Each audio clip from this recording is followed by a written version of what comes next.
चलिए।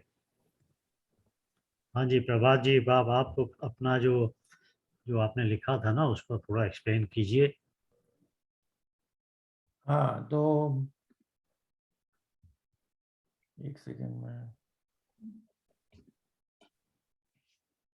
मैं पढ़ तो नहीं रहा हूँ, लेकिन जितना याद है वहां से बोल रहा हूँ। अरे पढ़ लीजिए, कोई बात नहीं। गायत्री मंत्र का जो ओम भूर्भुवः स्वः तत्सवितुर्वरेण्यं भर्गो देवस्य धीमहि, तो जो धीमहि है, that is the focal point. We meditate.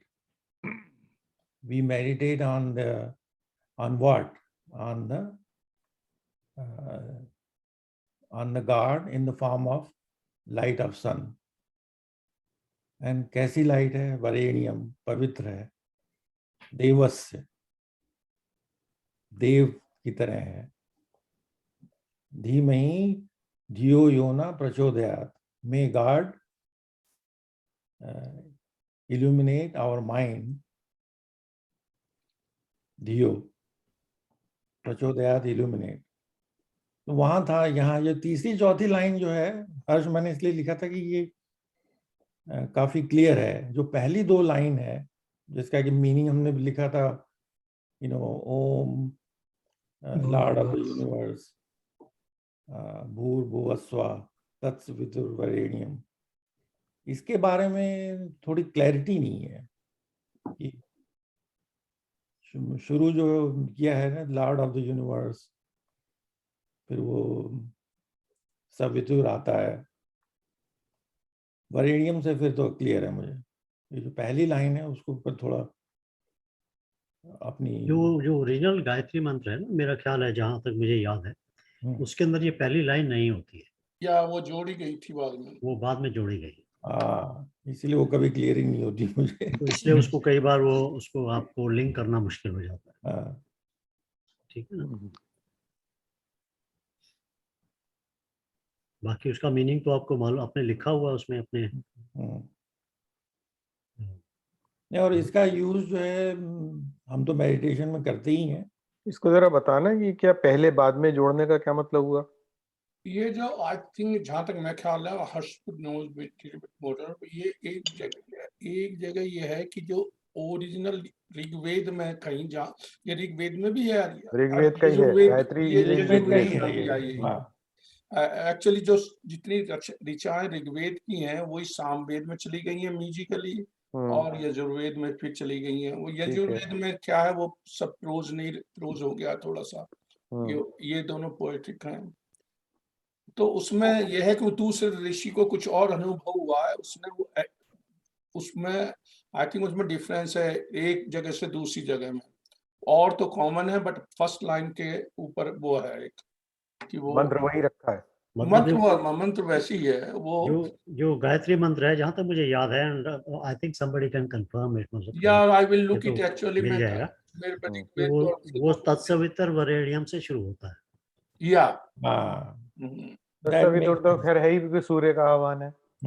तो उसमें जो ओम भूर्भुवः स्वः है वो बाद में उसमें जोड़ा गया। स्वामी दयानंद का भी है कहीं उसमें डिस्कशन, एक जगह पढ़ी है वो, मैं रेफरेंस बुक मेरे पास, बस देखनी पड़ेगी मुझे एग्जैक्टली। जैसे ये मकरंद क्या है, जैसे ये मेरे फादर बताते थे, जो आरती है ना ओम जय जगदीशरे, तुम देखोगे इसमें जो लास्ट में लाइन आई है ना, शिवानंद स्वामी वाली, हाँ, वो शिवानंद स्वामी ने अपने तो बाद अब हुए हैं, वो तो अब हुए हैं। हाँ। वो हमारे फादर कहते हैं बड़ी कंट्रोवर्सी हुई थी इस बात के ऊपर उस टाइम, कि भाई ये जो ओरिजिनल लिखी हुई इसकी है पोएट की, इसको मतलब then it kind of individualization हो गया था उस आरती का, इन ए सेंस। तो नहीं, पर इसमें जैसे एक ये तो नहीं है कहीं की, जैसे मृत्युंजय मंत्र और महामृत्युंजय मंत्र, तो महामृत्युंजय और मृत्युंजय में फर्क यही है कि उसके अंदर वही सफिक्स और प्रीफिक्स हैं। वो ओम ह्रौम ओम जूम सह, ये पहले जोड़ दो तो वो महामृत्युंजय हो जाता है, वरना ओम त्र्यंबकम यजामहे सुगंधिम पुष्टिवर्धनम वो तो है ही। ऋग्वेद में तो वो चीज है जो तुम पहली लाइन कह रहे हो ना, I am pretty sure Rigveda में ये वो चीजें नहीं थी साउंड की। I'm not sure, I have not seen, so don't take me wrong sir. क्या ये है कि वो इंटरेस्टिंग चीज आई मेरे सामने, मैंने कभी नहीं सुना फ्रेंकली पहले, कि ये पहले नहीं नहीं था। इसका गीता इसका तो मैंने भी सुना है और मैंने पढ़ा है कहीं, बट वो दूसरे ऋषि को कुछ कहीं अनुभव हुआ है, उसने कुछ अपनी ये तो समझ में आ सकता है कि भाई हाँ ऐसे ऐड ऑन कर दिया उन्होंने। एक इसकी और मीनिंग है ना कि we pray for a specific knowledge that can penetrate the veil of ignorance that is covering our inner divinity. Right? Ishvara as the source of life, as knowledge. So we are looking for that knowledge through this mantra. आज आपने जो बात की है ना, वो उसमें काफी चर्चा हो सकती है। हाँ, ये इंटरेस्टिंग चीज है। बिल्कुल करिए, क्योंकि मगर एक चीज तो मैं आपको फिर से सबको याद करा देता हूँ, गायत्री मंत्र बहुत पावरफुल है। जैसा कि हमने डिस्कस किया था 1-2 हफ्ते पहले, अगर आप उसको किसी भी चीज के ऊपर फोकस करके उसकी तरफ भेजते हैं बोलते हुए, तो उस जिस भी जगह पे भेज रहे हैं उसके वाइब्रेशंस में चेंजेस आ जाते हैं।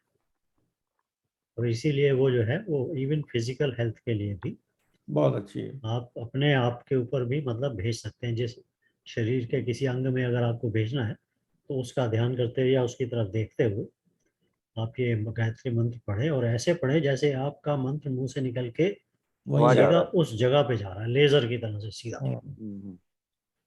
तो ये करने से ये वाइब्रेशन चेंज हो जाते हैं, और जो जो नेचुरल प्राणा है ना उसको हील करना शुरू कर देते हैं। तो ये बहुत बहुत बड़ी स्ट्रेंथ है इसकी। गायत्री मंत्र के बारे में तो मेरे ख्याल मकरंद तुमने ही कुछ भेजा था एक बार कि वो पाई के वो पाई का वो जो वैल्यू है वो भी गायत्री मंत्र के अक्षरों से बनता था उस समय में, अब तो मुझे खुद नहीं याद रहा है। अभी तुमने रिसेंटली भेजा 2-3 वीक पहले, उसमें केमिकल वाले में। हाँ, वो तो एक वो था। हाँ, कि उसके 10 गायत्री के बेनिफिट्स हैं। एडवांटेजेस, हाँ वो तो खैर चलो। हाँ, तो एनीवे तो मतलब हम देखिए एक्चुअली जितना डेप्थ में जाएंगे उतना चीजें और मिलती जाती है। बट कुछ चीजें हैं जो होती है इमीडिएट होती है, हमारे सामने होती है, जिसका हम यूज इमीडिएट कर सकते हैं। राइट। तो इसलिए गायत्री मंत्र को चैंट करने का यूज हम इमीडिएट कर सकते हैं। अगर जब हम बिना फोकस किए भी इसको चैंट करते हैं तो उसकी वाइब्रेशन जो है हमारे आसपास वाइब्रेशन को क्लियर करती है, प्योरीफाई करती है। तो जब आप घर में बैठ के अगर आप ऐसे ही पढ़ते हैं तभी भी वो अपने घर की वाइब्रेशंस को प्योरीफाई कर देता है। राइट। बट इसका जो अगर आप इस तरह से करेंगे जैसे कि मैंने सजेस्ट किया था कि फोकस करके करें, तब आप देखेंगे कि वाइब्रेशंस में कितना बड़ा फर्क आता है। वो घर में भी कर सकते हैं, आप खाने के ऊपर कर सकते हैं। वो थोड़े से सजेशन दिए थे आप, बाकी तो अपनी इमेजिनेशन से भी आप कर सकते हैं। बट जैसे खाना खा रहे हैं तो खाना खाने से पहले खाने के ऊपर कर सकते हैं, पानी पीने से पहले कर सकते हैं पानी के ग्लास के ऊपर। एक बार ही कर दीजिए, अगर 11 बार नहीं कर सकते हैं कोई बात नहीं। वैसे जो है जो ये आपके सनातन धर्म के जो क्या कहते हैं ना, मतलब उन्होंने क्या कि अगर आप if you don't know anything किसी भी ओकेजन पे तो गायत्री कर लो। गायत्री, या भाई अगर गायत्री भी किसी को नहीं पता तो दस्ती फॉर हिंदूज के लिए ये मस्ट है कि भाई और कुछ नहीं कर सकते तुम, तो that's the at least these are this is a overall applicable। हाँ, तो ऐसा है ना कि कुछ चीजें होती है जो हमारे धर्म के या शास्त्र के हिसाब से कहा जाता है कि ऐसे कर लो, मगर हम लोग कोई भी साइंटिफिक माइंडेड पीपल हैं तो हम उसका आंसर भी चाहते हैं। तो 2-3 चीजें ध्यान में रखते हैं। मेरा जो अपना विचार है उसमें कि एक तो वो इमीडिएट कोई ऐसा यूज उसका हो सकता हो जो कि बड़ा पॉजिटिव किसी भी चीज का, चाहे वो आपके आध्यात्मिक ज्ञान हो चाहे कुछ भी हो, तो इमीडिएट यूज उसका हर व्यक्ति कर सकता है। दूसरा यह है कि वो डेप्थ में आपको ले जा सकता हो। अभी तो ये चीजें ध्यान रखते हैं। तो एनीवे मतलब जस्ट गायत्री मंत्र के बारे में मैं ये कहना चाहता था कि इसको अगर आप लेजर फोकस की तरह से उच्चारण करते हुए किसी भी वस्तु की तरफ भेजेंगे, उसकी प्योरिटी होगी। और आपके द्वारा कहने से आपकी अपनी भी प्योरिटी होगी, क्योंकि वो वाइब्रेशन पहले आप प्रोड्यूस करेंगे और वो फिर वाइब्रेशन जाएगा उस जगह पर जहां आप भेज रहे हैं। तो ये जो रिसीवर है वो भी, और जो बोल रहा है भेज रहा है वो भी, वो दोनों ही उस वाइब्रेशन के उसमें आ जाते हैं। तो इसलिए ये मतलब बोलने, इसका सिर्फ चैंट करने से ये दोनों तरफ के फायदे जो हैं वो बड़े अच्छे हैं। कीजिए, मतलब you try it for a few days. मतलब वो कहते हैं ना कि वो क्या, वो प्रूफ ऑफ द पुडिंग वाली बात है। हाँ, वो कोशिश करें, आप उसको करके देखें and don't worry about it. मतलब जो होना है वो तो उसमें, मतलब जो उसके चेंजेस होने हैं वो तो होंगे ही होंगे। अगर आपको इमीडिएटली नजर नहीं आते तब भी कोई बात नहीं, वो नजर आएंगे, it will. So try it, don't get discourage, just try it, keep doing. हर चीज में जैसे हमने हर एक वर्ड के बारे में मीनिंग लिखी थी, तो इसका और डीपर मीनिंग क्या है, मतलब जैसे फ्रॉम द वाइब्रेशन पर्सपेक्टिव, क्योंकि एवरी वर्ड इज प्रोनाउंस ना, उसके कारण से वाइब्रेशन हो रहे हैं, तो उसमें उसके बारे में थोड़ा ज्ञान दें, या कोई भी। खैर मैं अब तो नहीं दे सकता मैं, मेरे पे इसके ऊपर एक बड़ा अच्छा वो है, मैं लिख करके उसको पेज भेजूंगा आपको, जहाँ इसकी प्रत्येक एक तो शब्दार्थ की गई है थोड़ी, और फिर उसके ऊपर उसने लिखा, मतलब बड़ा स्वामी दयानंद ने भी लिखा भी है, बट मेरे पे वो पेपर है कॉपी किए हुए, मेरी किसी फाइल में रखे हुए हैं। अष्टांग तो हैंडी नहीं मैं ला सकता खींच के उन्हें। मैंने भी जो लिखा है वो वही स्वामी जी के लेक्चर के थ्रू, जब उनके आश्रम में हम जाया करते थे, तो वहाँ कई बार इसके ऊपर चर्चा हुई, तो उसकी समरी मैंने लिखी है। तो लेकिन हम तो आर्य समाज में तो वो है इसके ऊपर, मिसिस गाती है, मिसिस वो मतलब वो जो गायत्री मंत्र को वो 3-4 बार गाते हैं, फिर उसका उन्होंने हिंदी में जो इक्वल सॉन्ग आर्य समाज वाले अगर गाते हैं सॉन्ग है उसका, but I will put them text somehow. Usually I don't do that, but I will put text. उनकी वो पतली सी किताब होती है, उसके अंदर है। हाँ वो तो जो इसकी है ना, उनकी आर्य समाज वालों के चिल्ड्रंस के लिए कुछ है बुक, उसमें है वो बुकलेट सी है छोटी। हाँ उसमें है वो बहुत जो मेरी मिसिस को अगर जब कहीं जबरदस्ती वो आती है कि खाना गाना हो, तो उसने बड़ी लड़की को भी वही सिखा दिया था, तो दोनों माँ बेटी इसको किसी भी इसका बड़ा हर जगह यूज करते हैं, जैसे शादियों में जब शादी हो रही है तो उसका उच्चारण होता है, बीच बीच में कथा होती है जो हमारे यहाँ सत्यनारायण की, उसमें है ये। तो ये ऐसा नहीं है, लेकिन जैसे ये लोग जैसे हर जो बात कह रहे हैं, इसकी पावर के बारे में लोगों को उतना ज्ञान नहीं है, बस वो कहते रहते हैं बस। भगवान ने वो विभूति वाले चैप्टर में भगवान ने खुद ही कहा है कि मंत्रों में मैं गायत्री हूँ। हाँ, बिल्कुल सही कह रहे हो। एक्चुअली ये अध्यात्म क्या है? Knowing your true nature, ना, that's what we want. Everybody wants to know who we are. आत्मा का अध्ययन, आत्म का अध्ययन। ये तो अर्जुन का प्रश्न है, उसमें हर्ष ने ये इसको बताया ना, 8वें चैप्टर में दिखे है हर्ष, उसके जो 7 क्वेश्चन है, आदि भौतिक, आदि दैविक, आदि दैविक, उसमें सबसे पहला ये तो है, उसमें आध्यात्मिक क्या है, आदि दैविक क्या है, और उससे पहले उसने कहा पहले क्या है, ये ब्रह्म क्या है, जिसको उन्होंने कहा है ओम है। हाँ, तो देखिए एक एक्सप्लेनेशन जो होता है ना, कई तरीके से किया जा सकता है। तो थोड़ा सा हम उसको सिंपल करने की कोशिश करते हैं, क्योंकि कई बार बड़ा मुश्किल हो जाता है वो डीप उसको समझने के लिए।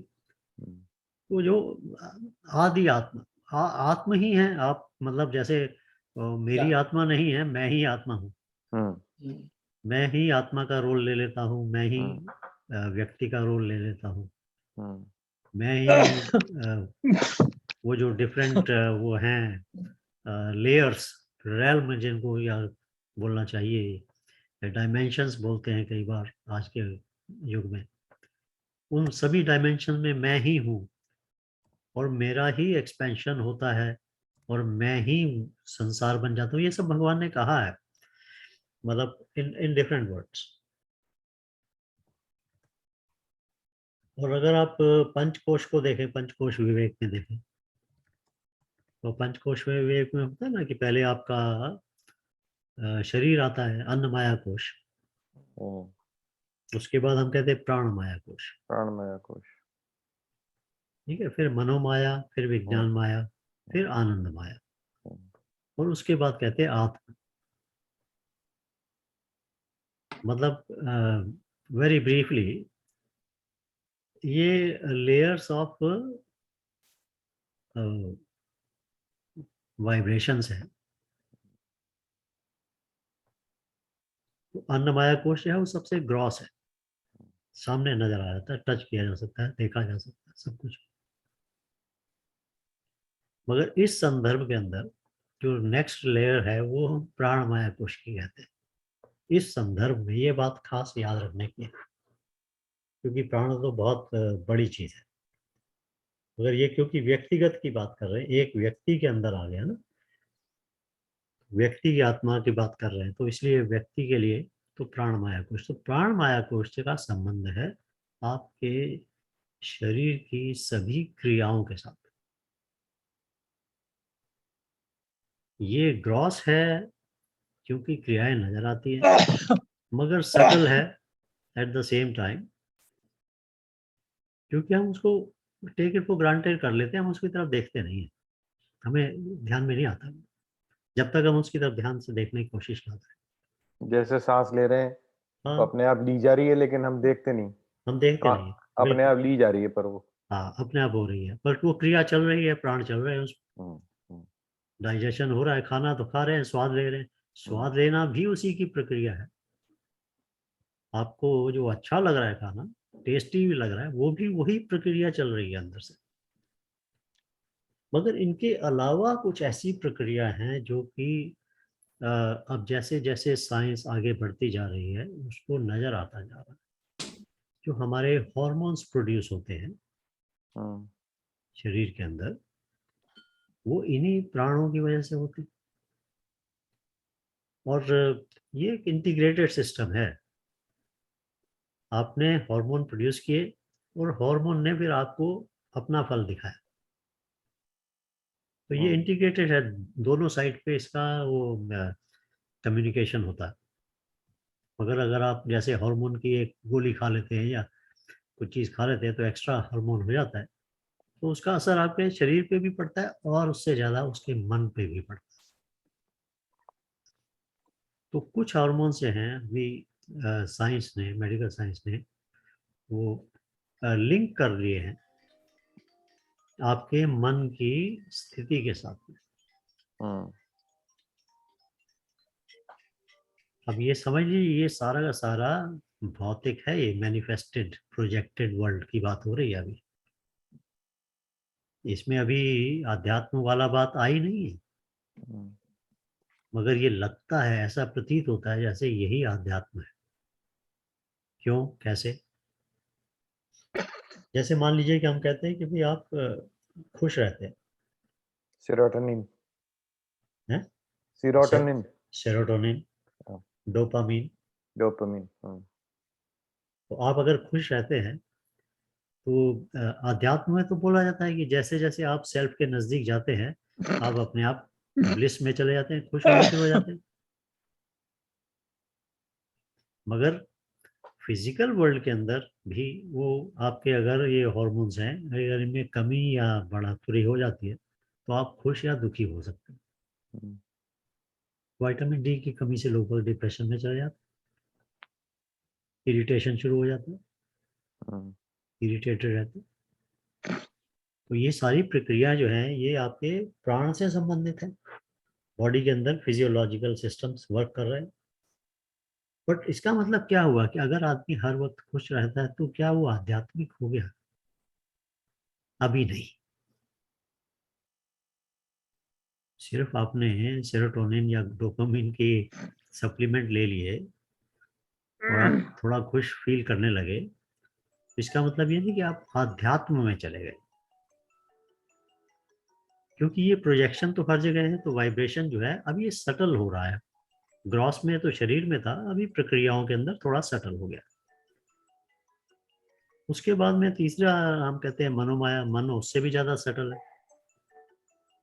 आप अपने विचार को तो एक बार देख लेते हैं विज्ञान माया कोश आते आते, मगर जो मन की जब इच्छा डेवलप होती है, किसी चीज की जब बड़ी जोर से एक वो इच्छा होती है, आप इच्छा मतलब आपको फील होता है कि इच्छा है आपकी, और उसका सोर्स आपको नजर नहीं आता नॉर्मली। मेरा दिल कर रहा है, ये ऐसा कर रहा है, बस सटल है। तो आप मन को भी छोड़ेंगे, उसके भी आगे जाएंगे, क्योंकि मन के ऊपर भी हॉर्मोन्स का यानी कि प्राणमाया का भी असर हो रहा है। आपके शरीर का भी असर हो रहा है। जैसा आप खाते हैं, मन में जो भी आप भोजन करते हैं, वो भोजन 1-2 घंटे के अंदर अंदर वो आप हो जाते हैं। वो तो कहते हैं जैसा अन्न वैसा मन। हाँ, क्योंकि जो वो भोजन आपने जो शरीर में अपने डाला, वो ही आप बन गए।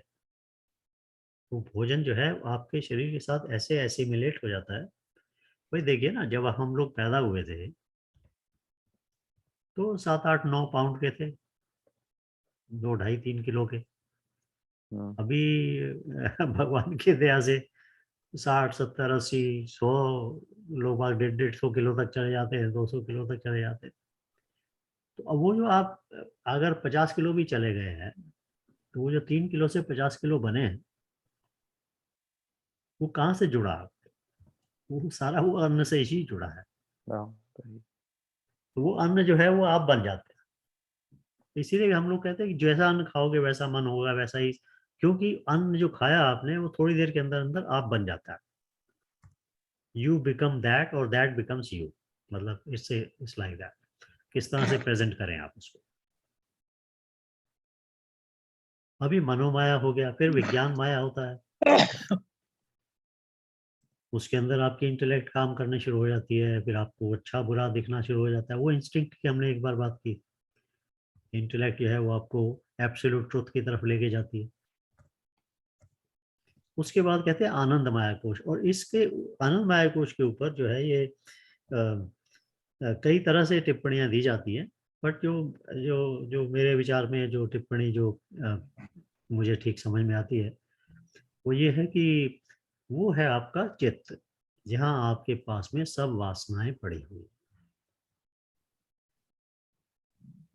और उस चित्त के अंदर, उस चित्त को हम इक्वेट करते हैं टोटल इग्नोरेंस के साथ। कि चित्त की वासनाएं, वासना इज इग्नोरेंस। वासना इज नॉट लाइट, वासना इज इग्नोरेंस।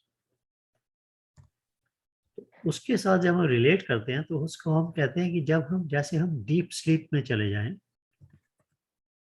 और हमें ना अपना पता है, ना संसार का पता है, ना अध्यात्म का पता है, ना भगवान का पता है, कुछ नहीं पता है, मगर हम आनंद में हैं। क्योंकि हमारी ईगो जो है वो खत्म हो गई। कहता है भैया ईगो खत्म करनी है तो सो जाओ।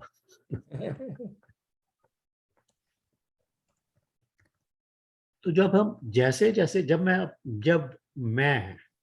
का मतलब कोई भी लेवल के ऊपर जब मैं शरीर बन जाता हूं तो मैं शरीर हूं।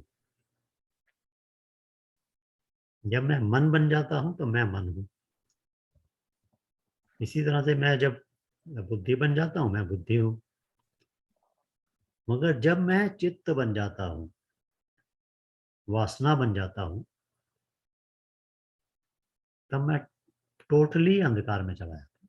क्योंकि वासना का नेचर इज डार्क, इस अंधकार, इस इग्नोरेंस। और उस चित्त के इमीडिएटली बाद में, अगर आप उस वाइब्रेशन को देखें, वहां जो है वो आपकी आत्मा है। अंधकार के बाद रोशनी। क्योंकि जो आत्मा है अगर उसको आप सेंटर में रखें तो उसकी जो फर्स्ट लेयर जिससे वो जीव आत्मा बन जाती है वो है आपका चित्त। आत्मा जो है अगर उसमें से चित्त उसकी लेयर चित्त की हटा दी जाए तो वही आत्मा मम आत्मा सर्वभूत आत्मा, वो आत्मा पूरी जैसे स्पेस है। अब आप कहते हैं मैं इस कमरे में बैठा हूँ, तो ये कमरा कैसे बना है? क्योंकि इसके चारों तरफ की दीवारें बनी हुई। स्पेस। ये दीवार हटा देंगे तो ये स्पेस वो इन्फिनिट स्पेस हो गई।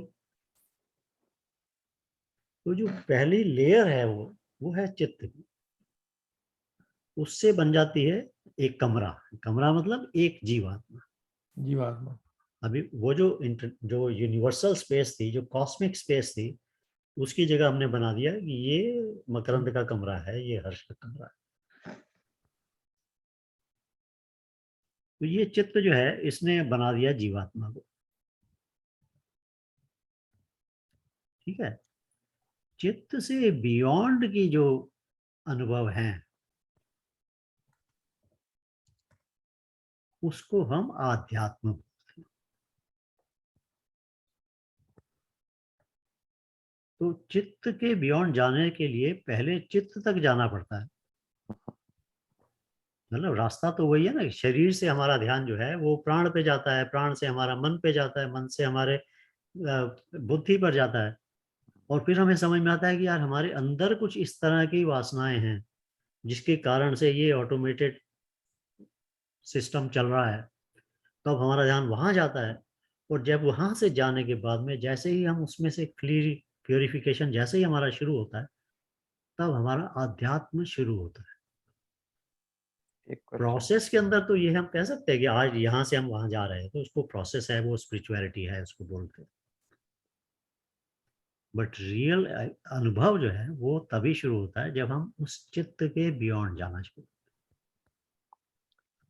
ये जो चित्त वाली स्टेज हमने डिस्कस करी, क्या इसको इक्वेट कर सकते हैं समाधि अवस्था से? तो समाधि अवस्था से ही चित्त को पार करते हैं। हाँ वही, मतलब इट इज समाधि अवस्था और is it the bridge between चित्त एंड आत्मन? समाधि तो अवस्था है ना, समाधि इज नॉट ए प्रोसेस। ठीक है ना। हाँ। तो हाँ, तो देखिए हुआ क्या है, क्योंकि साइंटिफिक एक्सप्लेनेशन और ये एनालिसिस चलती आ रही है हजारों सालों से, तो हर व्यक्ति ने अपने अपने अनुभव के हिसाब से उसका एक एक्सप्लेनेशन देने की कोशिश की। अब किसी ने समाधि में सिर्फ समझ लीजिए कि ऐसी अवस्था उसकी आ गई है जिसके अंदर वो बिल्कुल काम स्टेज में चला गया है, मौन हो गया, तो वो उस अवस्था को भी समाधि अवस्था बोलता है। नहीं, समाधि अवस्था में उसको कॉन्शियसनेस का भान नहीं रहता। रिकॉग्निशन होता है कि नहीं होता है? नहीं नहीं, भान नहीं रहता। तो इसीलिए मैं बोल रहा हूँ कि ये जो है ना, ये एक्सप्लेनेशन अपने अपने अनुभव के हिसाब से लोगों ने दिया। बट आपका जो जो जो ये सवाल है, इसको अगर मैं आगे थोड़ा सा बढ़ाऊं, तो जब आप उस समाधि अवस्था में जाते हैं, कोई आया क्या? हाँ राम विनोद। मेरा हो रहा है, इसको ऑफ करता हूँ फोन को। नहीं, राम विनोद आया। अच्छा, राम विनोद आए। हाँ, अच्छा। तो जिसे हम कहते हैं ना एनलाइटनमेंट हो गया, समाधि हो गई, वो स्टेज आ गई। हाँ। तो समाधि की स्टेज में जो जो कुछ तीन चार स्टेजेस हैं उसकी, हम सभी स्टेजेस को समाधि में जोड़ देते हैं, जो हमें एक ही वर्ड यूज करते हैं उसके लिए। बट जो पहली स्टेज है जो रियल समाधि की है, नॉट वो स्टेज की जिसके अंदर आप ब्लिसफुल फील कर रहे हैं, वो स्टेज जो रियल समाधि की है उसके अंदर आपको वननेस फील होती है। वननेस मतलब सारा संसार एक है। सिर्फ इतना ही नहीं, मैं उस एक का ही पार्ट हूँ, मैं भी वही हूँ। ये जैसे हम कहें ना कि कि अगर ये मेरा हाथ है तो अलग भी है, बट ये मैं भी हूं। मैं और मेरा हाथ अलग भी है और एक भी है। तो जब हम देखते हैं संसार एक है मगर मैं अलग हूं, वो वननेस की स्टेज नहीं मानी जाती। वो सिर्फ आपके मानसिक स्थिति है, समाधि नहीं। समाधि वो तब मानी जाती है जब वो मैं और संसार एक ही है, मैं ही हूं। समाधि, जो हम पुराने जहां से आए थे वहां पहुंच गए। हाँ, तो पहली स्टेज उसकी ये होती है जिसके अंदर आपको एक्सपीरियंस होता है वननेस का। Oneness means, again just to repeat it, not कि भाई सारी दुनिया एक है। वननेस मीन्स कि I am the one with the दुनिया, देयर इज नो टू। मैं और दूसरा अलग नहीं है। ये हुई पहली stage. Even this stage is very difficult to achieve, but this is just the first stage. आभास है ना, मतलब उसके बाद नेक्स्ट स्टेज आती है। तो नेक्स्ट स्टेज के अंदर, अब देखिए, फर्स्ट स्टेज के अंदर एक एक बात देखिए। फर्स्ट स्टेज में क्या है कि मैं और ये कंप्यूटर एक ही है, मैं ही हूँ। This is not a declaration of a mind, it is a experience of you. मैं और कोई व्यक्ति जो अभी समझ लीजिए इंडिया में बैठा है या कोई जापान में बैठा है, वो ही मैं ही हूँ। यानी अगर उस किसी व्यक्ति को कुछ उपलब्धि हुई है तो वो भी मेरी ही है। किसी व्यक्ति की अगर कोई दुख हुआ है वो भी मेरा ही है। मैं ही हूँ, मतलब again I just want to emphasize कि ये जो है, this is not a declaration, it is a experience. You will not feel the difference. You will know that you are it. It is like that. तो वो stage आने के बाद में इसमें एक कंडीशन जुड़ी हुई है। वो कंडीशन क्या है कि संसार है। भाई आप वननेस जब फील करते हैं तो वननेस आप संसार के साथ जब फील करेंगे तो संसार है, इट एग्जिस्ट। ये कंडीशन जुड़ी हुई है इसके साथ। इसलिए नेक्स्ट स्टेज जो आती है इसकी, उसके अंदर आपकी जो कॉन्शियसनेस है वो और एक्सपैंड कर जाती है।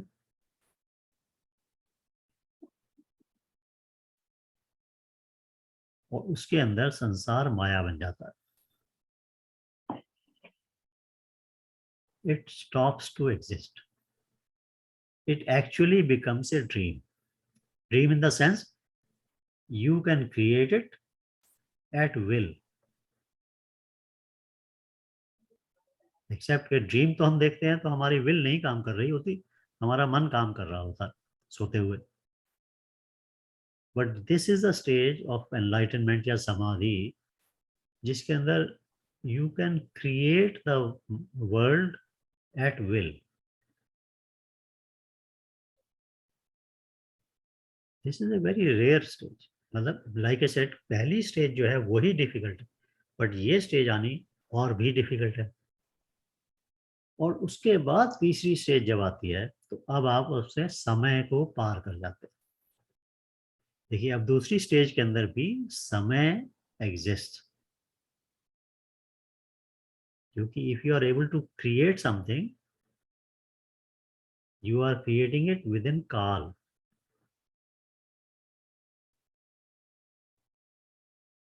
So the third stage, you go beyond Kal. That is the stage of Shiva.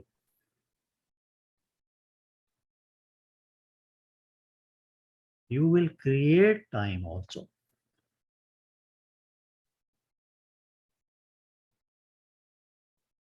ये जो स्टेजेस हैं,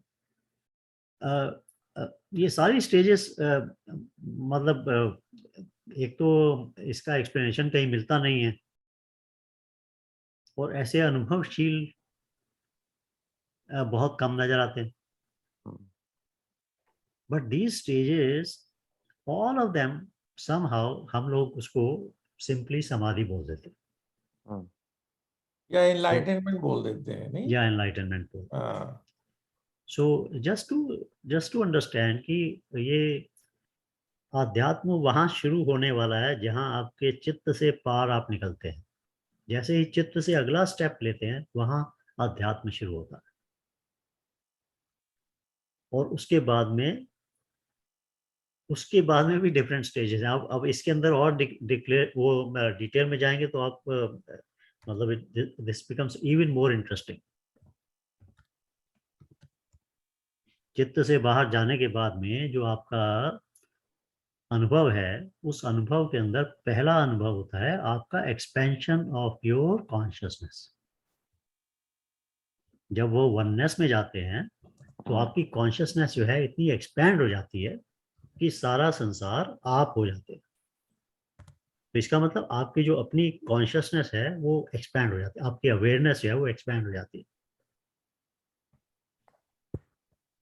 और जब ये एक्सपैंड होती है तो जो डिफरेंट जो रेल्म है, डायमेंशंस हैं, वो आपको नजर आने शुरू हो जाते हैं. That's why I was saying this becomes even more interesting. जैसे जैसे आप इसमें जाते जाएंगे, इसमें it becomes even much more interesting. क्या मतलब हुआ इसका? मतलब देखिए ना, मैं अगर मान लीजिए कि मैंने ये अनुभव कर लिया कि मैं संसार और मैं एक ही हूँ, वननेस हो गई. मगर संसार एक ही हूँ तो कौन सा संसार में साथ में वननेस हुई? वो जो भौतिक है जिसको मैं देख सकता हूँ, या कोई ऐसा भी संसार है जो मैनिफेस्ट तो हो गया है मगर मैं उसको अनुभव नहीं कर सकता हूँ अपने इंद्रियों से. तो क्या मैं उसके साथ भी वननेस हो गई मेरी कि नहीं? तो जब वो एक्सपेंशन होता है आपकी कॉन्शियसनेस का, तो ये जो रेल्म है जो आपको वैसे नजर नहीं आ सकते, वो आपको समझ लीजिए नजर आने शुरू हो जाते हैं. मतलब यू स्टार्ट एक्सपीरियंसिंग. क्या एक्सपीरियंसिंग का मतलब क्या? जैसे मान लीजिए कि आज आज हम कहते हैं कि कोई व्यक्ति मर गया और उसकी आत्मा जा रही है कहीं, तो आज की उसमें तो हमको नजर नहीं आता. बट जैसे ही उस स्टेज पर आदमी जाता है तो उसको वो भी नजर आना शुरू हो जाता है, क्योंकि वननेस है ना, एक्सपेंशन है ना. तो ये बहुत इंटरेस्टिंग बन जाता है. फिर उसके बाद डिफरेंट लेयर्स हैं, डिफरेंट स्टेजेस हैं. जैसे हमारी स्टेज है ना बीइंग की, कि हम ये भौतिक उसमें हैं, तो हमारी जो लिमिटेशन है, शारीरिक लिमिटेशन है, हमारी मानसिक लिमिटेशंस है, तो हम उसी में विचरण करते हैं. अगर हमें एक जगह से दूसरी जगह जाना है तो उसके लिए हमें पैरों से अपने शरीर को उठा के ले जाना पड़ता है. मगर जो जब अगर आप एक व्यक्ति जो है उसने शरीर छोड़ दिया, आत्मा है, चित्त उसके साथ में जुड़ा हुआ है, उसके कई स्टेजेस हैं. बट लेट्स से जो एक सिंपल जो फर्स्ट स्टेज है जिसके अंदर वो शरीर तो छूट गया है, मगर जो चित्त का आइडेंटिटी थी, जैसे आज अगर मेरा शरीर है, मैं कहता हूँ ना ये हर्ष का शरीर है, तो ये कहता है ना कि मैं, मेरी आइडेंटिटी जो है वो हर्ष की आइडेंटिटी है, मैं हर्ष हूँ. तो शरीर छूट गया मगर ये आइडेंटिटी चित्त में इतनी जोर से लगी हुई है कि वो छूटी नहीं.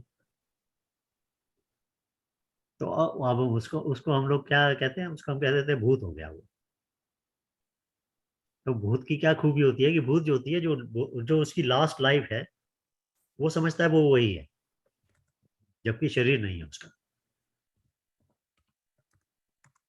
तो ये तो फर्स्ट स्टेज है. ऐसे बहुत सारे लोग होते हैं जो उस स्टेज में जाते हैं.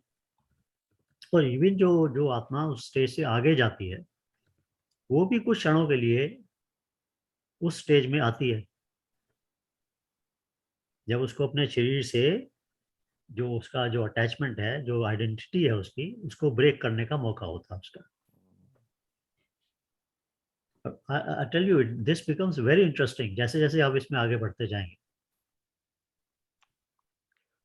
Coming back to my question here, Harsh, what I Anji. understand from your this one is that when you are transcending chit to go towards adhyatma or atma, Yeah. then what you experience first can be called as the first stage of samadhi.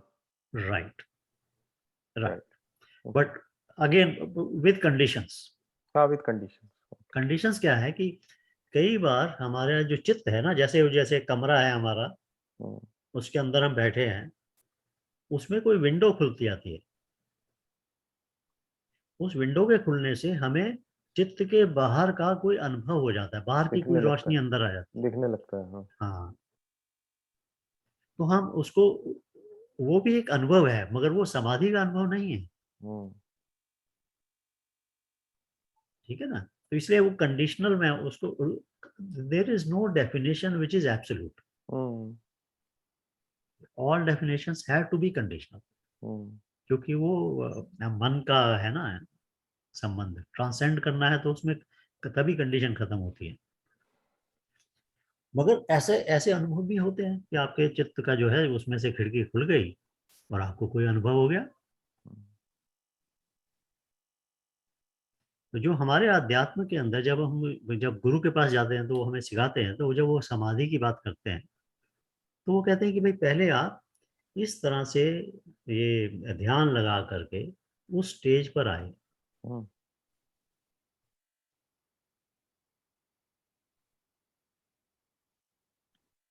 उसके बाद में जब अगर आप उस stage पर पहुंच जाते हैं तो यहाँ आपको फिर से एक बार चैलेंज मिलता है. अगर आपका मन कहे कि यही थी बस स्टेज, इससे आगे कुछ नहीं था, तो आप फिर से लिमिट में आ गए. अगर आपका मन कहे कि इसके बाद भी कुछ है, तो आपने उसके आगे ढूंढना है कुछ ना कुछ. तो यस, यू आर राइट. मतलब हम उसे समाधि कह सकते हैं, बट समाधि की इसीलिए हम कहते हैं दो तरह की समाधि होती है. एक होती है ध्यान समाधि, एक होती है ज्ञान समाधि. ध्यान समाधि में आप बैठते हैं, ध्यान लगाते हैं और आप उस स्टेज में पहुंचते हैं. But ध्यान one will lead ultimately to ज्ञान समाधि. हाँ, बट बिटवीन ध्यान समाधि एंड ज्ञान समाधि देयर इज स्टेज. जब आप ध्यान से निकल आए तो आपका मन फिर से वो हो गया, हावी हो गया. रिवर्सिबल है वो.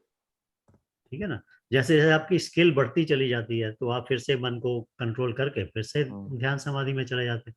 बट ध्यान समाधि के बाद में जैसे ही आपको अनुभव होता है, वहां आपकी ज्ञान समाधि शुरू होती है. अनुभव इज एसेंशियल ना. अनुभव इज द लिंक. ध्यान समाधि से जैसे ही अनुभव हुआ आपको, नाउ यू नो. हर्ष, ये शिवा वाली जो स्टेज है, थर्ड स्टेज आपने बताई, इसके बाद भी तो दो और हैं बिफोर यू रीच सहस्त्रधारा. नहीं, सहस्त्रधारा जो आपका चक्र वगैरह है उसकी बात नहीं मेरे ख्याल कर रहे हैं. एक्चुअली वो देखिए, जब मैं शिवा बोलता हूँ तो शायद मेरा मन कुछ और चीज को बता रहा है, और जब कोई और शिवा बोलता है तो शायद उसका मन कुछ और बता रहा है. हमने तो वो चक्र से रिलेट किया तो हमने कहा हार्ट के ऊपर वाला आ गया हम उस स्टेज पे, लेकिन उसके ऊपर दो और है ना. हाँ, मगर देखिए ना, खैर anyway, this is a very interesting topic also कि कैसे होगा. बट ये जो आपकी जो सुषुम्ना नाड़ी है, प्राण उसमें से फ्लो करेंगे और सारे चक्र के थ्रू फ्लो करेंगे. तो आपको अनुभव तभी होगा जैसे ही आपकी प्राण सहस्रारास को क्रॉस करते हैं, तब आपको अनुभव होने शुरू हो जाएंगे. मगर अगेन कंडीशनल. जो आपका अजना चक्र है, जब प्राण इसमें फोकस हो जाते हैं तब भी आपको अनुभव होते हैं. तब आगे पीछे का दिखने लगता है ना. तब आपका ये अजना चक्र जो है, ये आपका, इसको कहना चाहिए शार्प चक्र है, नीडल शार्प, लेजर शार्प चक्र है. Third eye of the Shiva. Third eye बोलते हैं. थर्ड आई, ये जो है, ये भौतिकता को भी और समय को भी चीरता हुआ चला जाता पार करके चला जाता है। है। तो अनुभव वहां पे वो होता है आपको। अगर आपका मैं थ्रोट चक्र की भी बात नहीं करूंगा, सरस्वती की बात है वो, बट अगर आपका जो हृदय चक्र है हार्ट चक्र, अगर वो आपका स्ट्रांग हो जाता है तो आपको वननेस की फीलिंग भी आती है, वो अनुभव भी होता है। तो हर चक्र के साथ में कोई ना कोई अनुभव तो जुड़ा हुआ है, ठीक है ना। बट देन वो जो शिवा की जो स्टेज है, जो जो जिसको अगेन मतलब you have to excuse me, क्योंकि मेरा शिव से मतलब वो अल्टीमेट स्टेज है जो ब्रह्म से निर्गुण से सगुण, वो वाली जो स्टेज आती है ना, वहां दोनों तरफ शिव है। मतलब निर्गुण भी शिव है और सगुण भी शिव है, वो स्टेज है। जब शिव और शक्ति जुड़ जाती है तो हम अर्धनारीश्वर कह के उसको शिव को देखते हैं। तो जो देखने का तरीका है उससे उससे पता लगता है कि स्टेज कौन सी हो जाती है। But if you think of it कि भाई वो जो वाइब्रेशंस हैं उसमें शक्ति हो, जिसमें हम कहते हैं कॉन्शियसनेस एंड इच्छा, विल, इंटेंशन, शक्ति जो है वो। कॉन्शियसनेस क्या है? आपको अनुभव देती है ऑब्जर्व करने का, आप साक्षी बनते हैं कॉन्शियसनेस से। साक्षी बनने से आपको आपके मन में ख्याल आता है आई नो। जैसे आप साक्षी बने ना तो आपने देखा, तो आई नो। बट जो शक्ति है वो एक्टिव है, वो पावर है, उससे आपको अनुभव आता है आई डू, मैं करता हूं। तो ये दोनों जो हैं, जो जो कॉइन के जो दो साइड्स हैं, ये दोनों जब मिल जाते हैं, ओरिजिनल आदि शक्ति और चैतन्य, जब ये दोनों मिल जाते हैं तो वो होता है शिव। आदि मतलब ओरिजिनल, उस स्टेज के अंदर। तो जो जो जो मैं थर्ड स्टेज की बात कर रहा हूं, मैं उस स्टेज की बात कर रहा हूँ। समझ गए। तो वर्ड तो वही यूज कर रहे हैं ना, शिव, हम शिव की बात कर रहे हैं। बट मतलब हमारा परसेप्शन ऑफ शिव जो है वो थोड़ा सा अंडरस्टैंड करना होगा। क्योंकि जो निर्गुण ब्रह्म है उसमें दोनों चीजें हैं, कॉन्शियसनेस भी है और शक्ति भी है। बट सगुण ब्रह्म होते ही जो पहली स्टेज है उसके अंदर कॉन्शियसनेस शक्ति जो है वो कॉइन के दो साइड आ जाते हैं, बन जाते हैं, वो प्रोजेक्ट हो जाते हैं। फिर वो आगे जैसे जैसे एक्सपैंड करते हैं, जैसे जैसे उनका वाइब्रेशन क्रॉस होता चला जाता है, वैसे वैसे कुछ वो जीव बनना शुरू हो जाता है, बॉडी बननी शुरू हो जाती है, संसार आ जाता है, मतलब सारी चीजें बननी शुरू हो जाती है। बट ये दोनों का कॉम्बिनेशन आवश्यक है। इस कॉम्बिनेशन के बिना तो सृष्टि की रचना नहीं हो सकती। जैसे ब्रह्म और माया, तो माया की रचना कैसे होगी?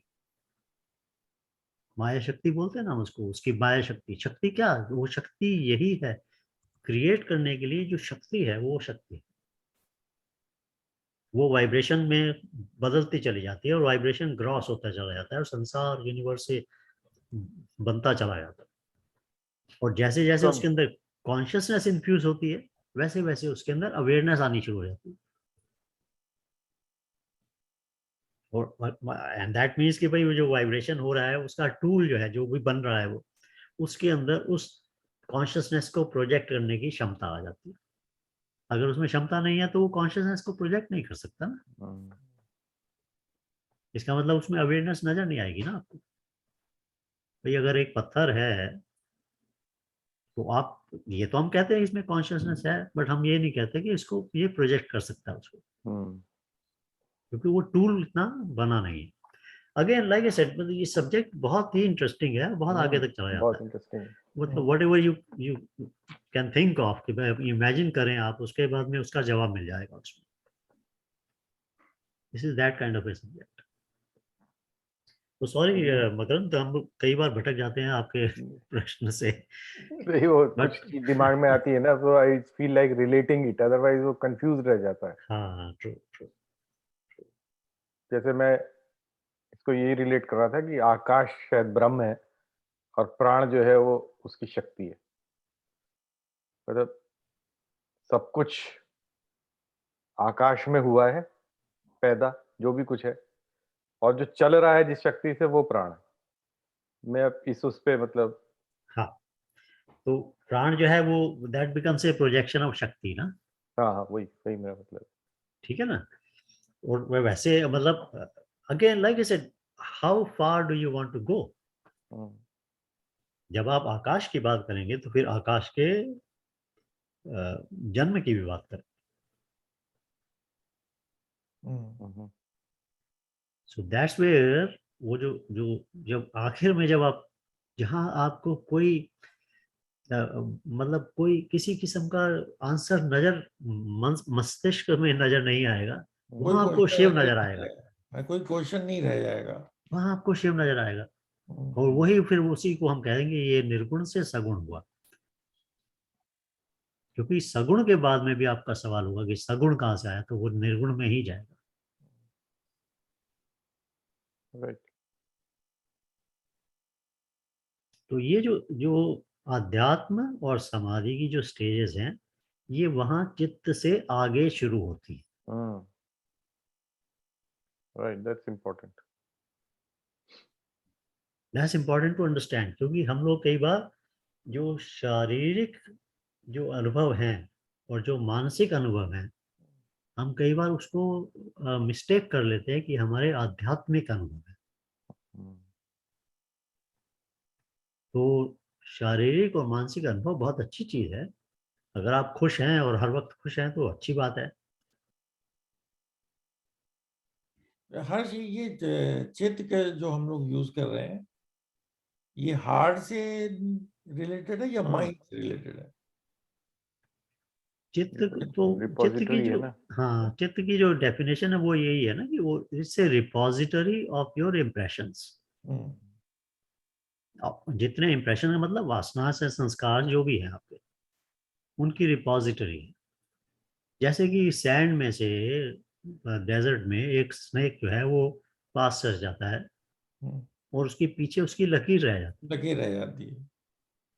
तो वो लकीर जो है वो आपकी इम्प्रेशन है। अब वो पड़ा है आपकी रिपोजिटरी में, और उसका असर क्या होता है कि नेक्स्ट टाइम जब वो वहां से अगर हवा चलती है या पानी चलता है अगर वहां से, तो उस लकीर के थ्रू जाता है वो पानी, उसकी शेप बन जाती है उस लकीर के थ्रू जाने की। मतलब आपका जब आपके प्राण आपके अंदर से ट्रिगर करते हैं, तो जो आपका एक्सपीरियंस प्रोजेक्ट होता है वो उस लकीर के हिसाब से होता है। तो जो जो चित्त की जो अवस्था है उस हिसाब से यू विल हैव अनुभव एक्सपीरियंस। हाँ, तो जितना जितना जैसे जैसे चित्त जितनी क्लीन गहरी लकीर होगी उतना ही गहरा impression। हाँ, जितनी गहरी होगी लकीर उतना ही गहरा आपका इम्प्रेशन है, उतना ही आपकी जो जो भी पानी फेंकोगे उसी लकीर में से जाएगा। ये उतना ही टाइम लगेगा उस लकीर को पतला करने, क्योंकि जब तक वो है तब तक आप उसी में उलझे हैं। हाँ बिल्कुल बिल्कुल। तो जैसे ही वो लकीर से आप उसको हटा देंगे वहां से, इमीडिएटली आप फिर से फ्रेश जो जो अनटच्ड स्टेज थी उसमें चले जाते हैं। तो इमीडिएटली आप अध्यात्म की तरफ भागना शुरू हो जाते हैं। जैसे बच्चों वाली स्टेज एक तरीके से। हाँ बिल्कुल बिल्कुल बिल्कुल। मतलब बच्चा भी लेके आया है पहले का, बट मतलब आई गेट द पॉइंट, मतलब बेसिकली कंपैरेटिवली इनोसेंट, मतलब जिसको कहते हैं। तो ये सारी स्टेजेस जो हैं ये दिस इज बहुत ही डीप फैंटास्टिक फैंटास्टिक वर्ल्ड। एक दरवाजा खोलो तो अब फिर अगला खुलता है, फिर अगला खुलता है, ऐसे बिल्कुल खुलता ही जाता है। खुलता ही जाएगा। हाँ, जैसे जैसे आप लेयर हटाते चले जाएंगे नई नई चीजें सामने आती है। मगर उस खुलने में मैथमेटिकली वो चीज होती जा रही है, चाहे आप माइक्रो वर्ड ले लो या मैक्रो वर्ड ले लो, तो उसका रिपीटिशन हो रहा सारा। साइक्लिंग वो है ना, उसकी रैंडम मैथ का एक मैकेनिज्म है कि आप ये जो आप कंट्रीज की सीमाएं देखो, उनको जितना फाइन करते चले जाओगे सबकी एक सी लगाई देगी, वो ट्रायंगल ट्रायंगल ट्रायंगल। सो मतलब बेसिकली सब कुछ हो देखने के बाद भी, और यह हमारी लिमिटेशंस हैं कि हमें सदा यह है कि भाई हमें तो सम फाइनाइट चीज चाहिए, तो हमने चाहे उसको इलेक्ट्रॉन कह लिया या उसको प्रोटॉन कह लिया या उनको ग्रह कह दिया ऊपर प्लानेट पे जब जाते हैं, तो ये हमारी लिमिटेशंस है कि we can't, we have a limited mind. I suppose we can go it as much as we want, but that's what it is, I think. I think हम लोगों का माइंड जो होता है ना बहुत क्यूरियस होता है बचपन से। हम अगर क्यूरियोसिटी नहीं होती तो वो आप कुछ भी नहीं करते। तो क्यूरियोसिटी तो हमारी बचपन से है, बच्चा होता है तो क्यूरियोसिटी लेके पैदा होता है वो अपने बट वो क्यूरियोसिटी के बाद में जब हम लोगों को कुछ आंसर्स दिए जाते हैं या हम उनको समझते हैं कि आंसर आ गया मेरे पास, वो इमीडिएटली वो लकीर बन जाता है। दैट इज द प्रॉब्लम, वो लकीर बन जाता है और वो फिर हमें रोक देता है, उससे आगे बढ़ने नहीं देता। तो ये मतलब ये दिस इज हमारे शास्त्रों का तो यही खूबी है ना, वो कहते हैं मैं ही हूँ हर रूप में, मैं ही अपने को लिमिट करता हूँ, मैं ही अपने को अनलिमिटेड कर देता हूँ। इसलिए वो जब आपने वो सबसे पहला शुरू किया था महावाक्य, उसमें यही तो बताया था कि भाई उन्होंने कहा पहले 6 महीने जाके एक लाइन के ऊपर सोचो, फिर आना। So it's a fantastic subject. मतलब अगर आप उसको इंटेलेक्ट की तरफ से भी देखेंगे तब भी फैंटास्टिक है, अगर आप मन की तरफ से देखें कि भाई इसमें मुझे प्रेम का अनुभव, वननेस का अनुभव ये होना चाहिए, तब भी फैंटास्टिक। तो यही सब तो इन लोगों ने इसीलिए मेडिटेशन की बात करते हैं ना, क्योंकि सारा ज्ञान जो ऋषियों के पास आया वो तो भगवान ने तो उनको दिया नहीं, उन्होंने खुद पहचाना ना थ्रू मेडिटेशन प्रोसेस। ज्ञान तो है इंस्टिल होता है वो ज्ञान तो है, चारों तरफ है, आपके ज्ञान है, हमें उसमें लिंक करना है बस। जैसे ही हमारे वाइब्रेशन उसके साथ में लिंक कर जाते हैं, इमीडिएटली सामने आ जाता है। वो ये नहीं समझ में आता कहाँ से आ गया, आ जाता है। दिस इज मतलब बहुत पावरफुल है, बहुत पावरफुल। बहुत आज हमने मतलब जर्नी काफी बड़ी की है, but each step of this journey is a world in its own. नहीं, और ये जो नॉलेज हम आपके द्वारा प्राप्त कर रहे हैं ये भी बड़ी रेयर है। जैसे ये इस तरह का डिस्कशन मुझे तो 20 साल हो गए, हमने कभी किया नहीं। मतलब 20 साल हो गए इसमें इसके बारे में जानते हुए, लेकिन वो जितना जानो उतनी और कम लगता है।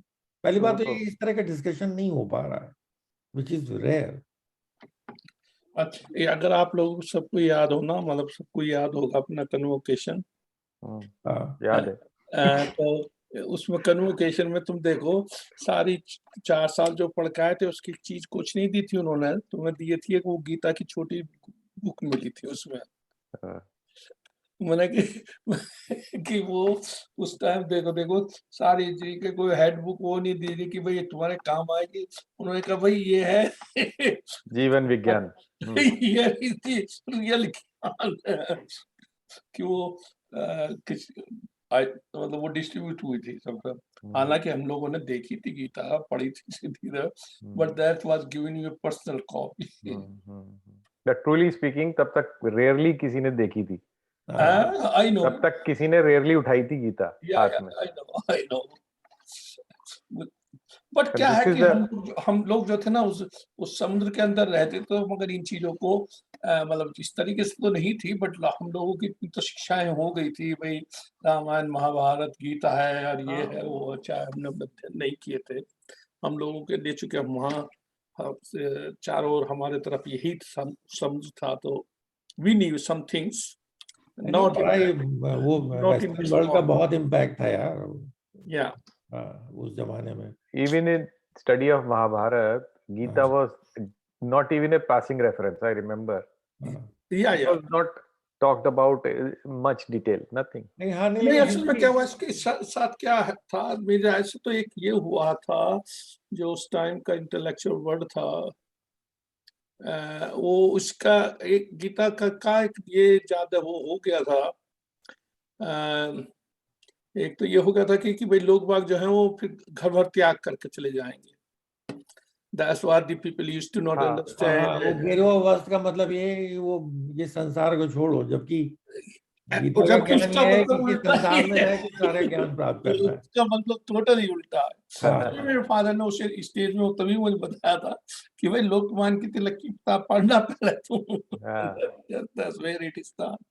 और तो फिर और उसके बाद तो एजुकेशन सिस्टम चेंज हो गया बहुत काफी, अब तो ये चीजें भी नहीं। एक्चुअली गीता का डिस्कशन या इसका जो भी वो है उसको मेन स्ट्रीम में लाने का मुझे लगता है पूरा श्रेय गीता प्रेस गोरखपुर को जाता है। वो तो है खैर, वो तो जयदयाल गोयनका और हनुमान प्रसाद पोद्दार इन लोगों ने ही हमारे जीवन में लाए हैं तरीके से। उसको उन्होंने जो कार्य किया उससे उनकी जो भी बैंकिंग है, एक्चुअली हालांकि मैं गांधी का ऐसा फॉलो नहीं, गांधी ने उनको बड़ा अप्रिशिएट किया था, उनको लिखा था कि भाई तुम अपनी इससे हटना नहीं ये तो लिखा था गांधी ने कि भाई जो तुम्हारा ये धन वो है, और इसी वास्ते उनका मतलब लाइक ऐसा ही है। खुद भी योगी थे ना, आप खुद भी योगी थे वो।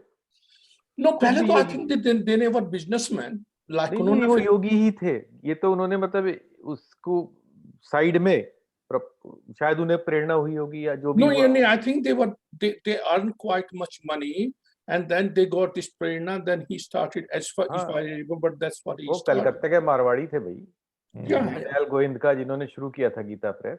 या और अगर आप उनकी पढ़ लो तो बहुत क्लिष्ट है, सबसे क्लिष्ट गीता अगर मैंने देखी है तो उन जयदयाल गोविंद जी की देखी है। उसके बाद हनुमान प्रसाद पोद्दार जी ने उसको सरल किया, फिर और लोगों ने सरल करते चले गए, मतलब मेक इट ग्राह्य है जिसको कहते हैं, ये आदमी को समझ में आए। मेरा ऐसा मानना है मकरंद की ये ज्ञान ऐसा है कि पढ़ने से नहीं आएगा। हाँ बट पढ़ना इज फर्स्ट स्टेप, पहला स्टेप तो लेना करोगे ना तब तक चिंतन जरूरी है। वो देखो श्रवण या पढ़न एक ही चीज है, श्रवण पढ़न, उसके बाद चिंतन, मनन, चिंतन, ये तो हर सब्जेक्ट के साथ ही करना पड़ता है।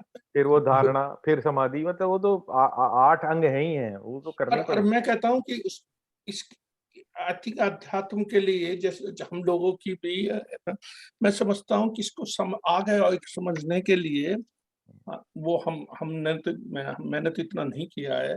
एक्चुअली पातंजलि योग दर्शन है वो, पातंजलि योग दर्शन ये बिल्कुल है जो है ना, ये सब कुछ होने के बाद अल्टीमेटली तुम्हें पातंजलि योग दर्शन जो है वो आपको फिजिकली प्रोसेस देता है पूरा योगी की तरफ जाने का। हाँ, राजयोग को जो है पूरी तरह से करने का।